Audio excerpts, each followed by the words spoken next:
Are Warhammer's technical paints actually worth it?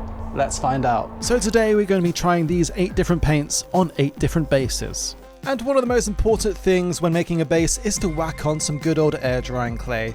Not only does it make the base have a nice bit of weight to it, but it makes it look much more realistic, adding some nice curves and more detail to the ground, adding that bit of realism. So to start, I grabbed some Daz air drying clay, but honestly, pretty much any air drying clay will work, and I'm going to dip it into some water.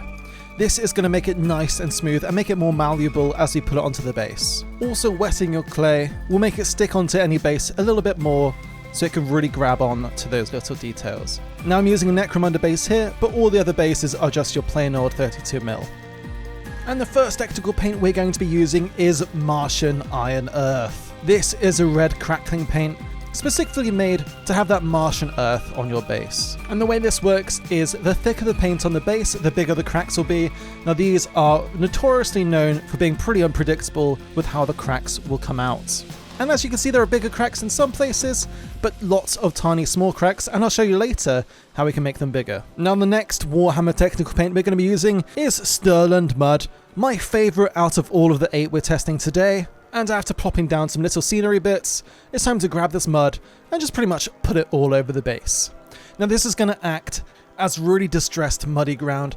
Now it's not going to look like wet mud, but there's ways you can do that. But I really like the way the texture comes out in this paint. It's different than just adding glue and sand or even just coffee beans together. There is just something a little bit special about this, and this one gets 2 thumbs up by me. Now, similar to Stirland Mud, we're going back into the Martian territory, this time with Martian Ironcrust. This is going to be acting basically like your standard Mars terrain, and it'll look really good if you're painting Qatari or any of those kind of miniatures, or just want a nice red themed base. Now, I'm pretty sure this is just Stirland Mud, but painted red. But if you don't want to paint your bases later on, then it's still a pretty good option, as it has that nice dusty red feel to it. And it could be pretty good to add some vehicles for some weathering. And some miniatures that are absolutely perfect for some of these paints are the new Children of Atom Priesthood miniatures from Modiphius, and from one of my favourite series ever, Fallout. 4 to be specific, from the Far Harbor DLC, one of my favourite DLCs in the games. And I had so much fun putting these cultists together, painting them in these kind of earthy ground tones, and then painting the fanatic markings on the armour. And if you're looking for some really cool cultist minis or a fan of Fallout factions, you can now get these miniatures from Modiphius store, pre-ordering today. And thank you for Modiphius for making this video possible. Now the next paint we're looking at is a really kind of gross colour, but we do have this kind of mud in the real world, and this is Armageddon Dust. With this kind of musty tone, it could be really good for maybe like clay banks or a warmer atmosphere. Just like Armageddon, it's pretty perfect to add to your orc boys. One thing about applying these paints is if you do use a brush, obviously it's going to ruin it, but it will add such a nice texture if you just smash it in there and add these nice stipples and mounds all over the base. And it's time to come back to the crackle paints for the best crackle paint out there in my opinion, Agrellan Earth. This paint is honestly perfect for all those dry sandbanks. It's probably the most useful paint out there for getting this realistic look. And because we put different thickness of paint on it, we've got those big cracks and we've got those little cracks. But what happens if we want huge cracks? We're going to grab some PVA glue or white glue, and we're just going to put this all over the clay. And I've put quite a lot on here, so we're going to get some huge cracks. And I made sure to wipe off a bit of that glue to make sure it would actually dry.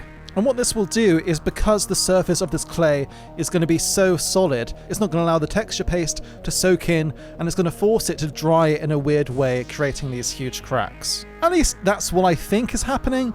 I don't know the actual science behind it. But a day later, look at those huge mounds, and this is obviously something you want to paint beforehand under the base, but this kind of gives you a nice idea of what you can achieve. But what happens if you want a nice mixture of a little bit of a crack and dry atmosphere with that dusty desert as well? Well, Agrellan Badland is also a really good paint to use. And these are all kind of falling into the similar realm of they're kind of all doing the same thing but with different colours. But I really like this one because it kind of makes it look like its own thing. It's got different terrain bits going on with it. And I just love how it cracks, and it's also got that dusty feel.